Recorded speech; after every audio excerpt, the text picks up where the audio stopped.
আমরা জানি বাংলাদেশের একমাত্র দ্বীপ জেলা হচ্ছে এই ভোলা।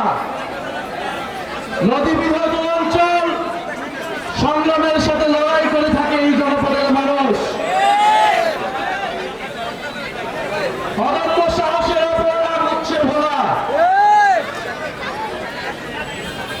একাধিক নদীর মোহনায় এই ভোলা দ্বীপ তৈরি হয়েছে, যেখানে মানুষ সংগ্রাম করে টিকে থাকে, লড়াই করে টিকে থাকে। প্রতিবাদের জায়গা হচ্ছে ভোলা।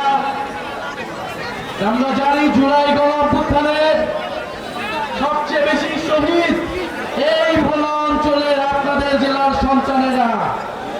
আপনাদের জেলার সন্তানেরা সবচেয়ে বেশি সংখ্যায় জুলাই গণঅভ্যুত্থানে শহীদ হয়েছে, জীবন দিয়েছে।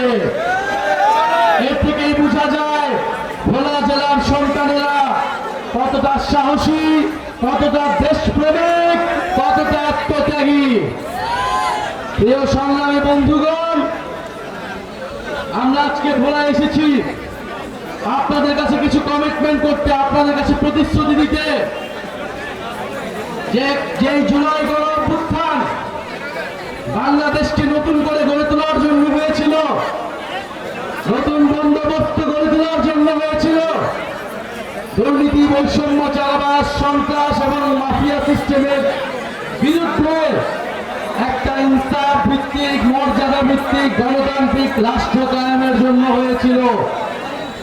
আমরা সেই ব্যবস্থা প্রতিষ্ঠার জন্য লড়াই করছি।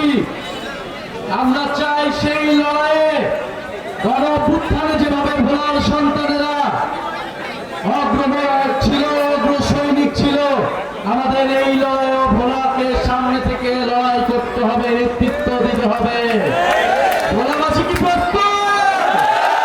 ভোলাবাসীকে লড়াই করতে জানে? প্রিয় সংগ্রামী বন্ধুগণ, আমরা ভোলার এক শহীদের বাবার কথা শুনলাম। যার সন্তান হারায় তিনি বোঝেন। তার সন্তান রাজপথে নেমেছিল, জীবন দিয়েছিল আমাদের হাজারো ভাইয়েরা বোনেরা। আজকে 15ই জুলাই, আজকের এই দিনে গত বছর ঢাকা বিশ্ববিদ্যালয়ে ছাত্রলীগের সন্ত্রাসীরা, হায়নারা আমাদের বোনেদের উপর আক্রমণ করেছিল, নির্মম নির্যাতন চালিয়েছিল। গতকাল অর্থাৎ গত বছরের 14ই জুলাই রাতে শেখ হাসিনা, ফ্যাসিস্ট দিল্লির তাবেদার শেখ হাসিনা কোটা সংস্কার আন্দোলনকারীদের রাজাকারের নাতিপুতি বলে কটাক্ষ করেছিল। সেই রাজাকার শব্দের প্রতিবাদ জানিয়ে সারা বাংলাদেশের ছাত্র সমাজ রাজপথে রাতের বেলা নেমে এসেছিল, যার নেতৃত্ব দিয়েছিল আমাদের বোনেরা। আমাদের সেই বোনদেরকে লক্ষ্য করে পরের দিন 15ই জুলাই ঢাকা বিশ্ববিদ্যালয়ে ছাত্রলীগের সন্ত্রাসীরা নির্মম অত্যাচার চালায়, আক্রমণ চালায়। আপনারা কি সেই ছবি দেখেছিলেন? কিভাবে আমাদের বোনদের উপর আক্রমণ চালানো হয়েছিল, অত্যাচার চালানো হয়েছিল। কিন্তু আমাদের বোনরা পিছু হটেনি, আমাদের ভাইয়েরা পিছু হটেনি। তারা প্রতিরোধ তৈরি করেছিল। পাবলিক বিশ্ববিদ্যালয়গুলোর সাথে প্রাইভেট বিশ্ববিদ্যালয়, মাদ্রাসা, স্কুল, কলেজের ছাত্ররা এসে সাথে দাঁড়িয়েছিল। এরপরে সাথে দাঁড়িয়েছিল শিক্ষক সমাজ, শ্রমিকেরা, আমাদের অভিভাবক এবং সাধারণ আম জনতা মানুষ।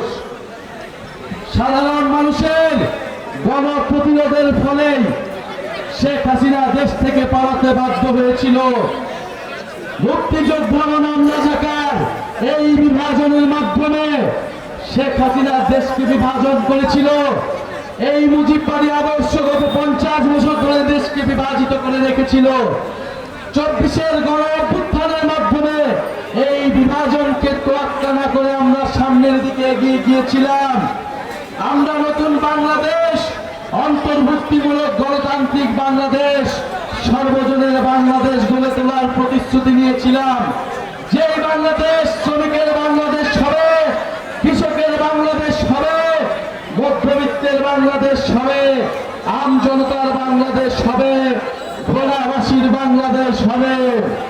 প্রিয় সংগ্রামী বন্ধুগণ, আমরা জানি এই ভোলার মানুষকে সকল উন্নয়ন সুযোগ সুবিধা থেকে বিচ্ছিন্ন করে রাখা হয়েছে যুগের পর যুগ ধরে।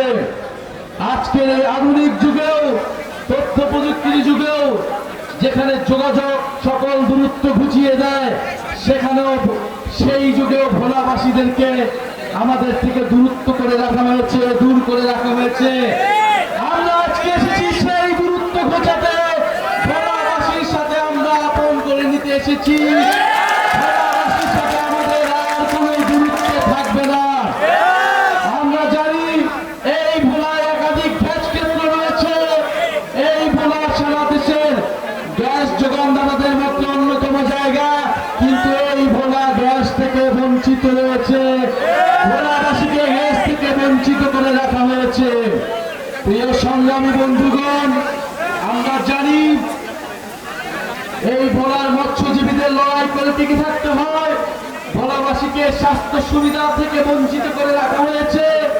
এখানে হাসপাতালগুলো কার্যকর করে রাখা হয়েছে। ভোলাবাসীকে চিকিৎসা নিতে দূর দূরান্তে যেতে হয়, ভোলাবাসীকে শিক্ষা নিতে দূর দূরান্তে যেতে হয়। প্রিয় ভোলাবাসী, আমরা চাই ভোলা একটি স্বনির্ভর এবং সমৃদ্ধ জেলা হিসেবে গড়ে তুলবে, মর্যাদাবান জেলা হিসেবে প্রতিষ্ঠিত হবে। জাতীয় নাগরিক পার্টি আজকে আপনাদের সেই প্রতিশ্রুতি দিচ্ছে। গণ অভ্যুত্থানের মধ্য দিয়ে আমরা যেভাবে রুখে দাঁড়িয়েছিলাম, নতুন বাংলাদেশের প্রতিশ্রুতি জানিয়েছিলাম, জাতীয় নাগরিক পার্টি আজকে আপনাদের সামনে আবারও প্রতিশ্রুতি দিচ্ছে। প্রিয় সংগ্রামী বন্ধুগণ, জাতীয় নাগরিক পার্টিতে রয়েছে ভোলার সাহসী সন্তানেরা। জাতীয় নাগরিক পার্টির শুরু থেকে কাজ করছে আমাদের সিনিয়র নেত্রী সামান্তা শারমিন, যিনি সাহসিকতার সাথে, প্রতিবাদের সাথে বিশ্ববিদ্যালয়ে গত 10 বছর ধরে যিনি লড়াই করেছেন ফ্যাসিবাদের বিরুদ্ধে, আগ্রাসনের বিরুদ্ধে। আমাদের এই জাতীয় নাগরিক পার্টিতে রয়েছে আব্দুল্লাহ মামুন ফয়সাল ভাই, আমাদের জাতীয় নাগরিক পার্টিতে রয়েছে আমাদের হাসিবুর রহমান ভাই, আরো রয়েছে ভোলার আমাদের ভোলার সমন্বয় কমিটির প্রধান সমন্বয়কারী ভাইকে হাত তুলে, মেহেদী হাসান শরীফ ভাইকে। আপনাদের পাশে থাকবেন উনি, আপনাদের অধিকার আদায়ে উনি কাজ করবেন। এছাড়া আজকে যারা জাতীয় যুব শক্তি, জাতীয় শ্রমিক উইং এবং ভোলার সংগ্রামী বিপ্লবী ছাত্র সমাজ, বৈষম্য বিরোধী ছাত্র আন্দোলন যারা এসেছেন, আলেম সমাজের যারা এসেছেন, আমাদের মা খালা বোনেরা যারা এসেছেন, মুরব্বীরা যারা এসেছেন, সবাইকে আন্তরিক শুভেচ্ছা জানাই। ভোলাবাসী দীর্ঘদিন ধরে লড়াই সংগ্রাম করছে ভোলা বরিশাল সেতুর জন্য। আমরা আপনাদের ভোলার সাথে সকল দূরত্ব ঘোচাতে হবে, ভোলাকে যথাযথ মর্যাদা দিতে হবে, সকল সুযোগ সুবিধার ভাগিদার এই ভোলাকে করতে হবে। প্রিয় সংগ্রামী বন্ধুগণ, আমি বক্তব্য শেষ করব। আবার আপনাদেরকে স্মরণ করে দিচ্ছি, আজকে 15 জুলাই, 14 জুলাই রাত থেকেই এই গণ অভ্যুত্থান কোটা সংস্কার আন্দোলন থেকে রাজনৈতিক দিকে রূপ লাভ করে শেখ হাসিনার বক্তব্যের প্রতিবাদে বাংলাদেশের ছাত্র সমাজ নেমে এসেছিল। বাংলার নারীরা, বাংলাদেশের ছাত্রীরা, শিক্ষার্থীরা অকুতভয় সাহসিকতার সাথে সামনে গিয়েছিল, নির্যাতিত হয়েছিল, নিপীড়িত হয়েছিল। আজকের দিনে আমরা আমাদের সেই সকল সাহসী বোনদেরকে সম্মান জানাই, শ্রদ্ধা জানাই, তাদের জন্য আমরা জোর করতালি দেই। করতালির মাধ্যমে আজকের এই 15 জুলাইয়ের নারীদেরকে আমরা সশস্ত্র সালাম জানাই। আজকের এই 15 জুলাই থেকে আমাদের এই আন্দোলন গণ অভ্যুত্থানের দিকে যাত্রা নিয়েছিল। আমরা সেই গণ অভ্যুত্থানকে ধারণ করে নতুন বাংলাদেশ বিনির্মাণে, গণতান্ত্রিক বাংলাদেশ বিনির্মাণে, ইনসাফের বাংলাদেশ বিনির্মাণে, দায় ও দরদের বাংলাদেশের বিনির্মাণে শপথবদ্ধ হই। ভোলাবাসী কি শপথ নিচ্ছে? বাংলাদেশের জন্য শপথ হবে, উন্নয়নের জন্য শপথ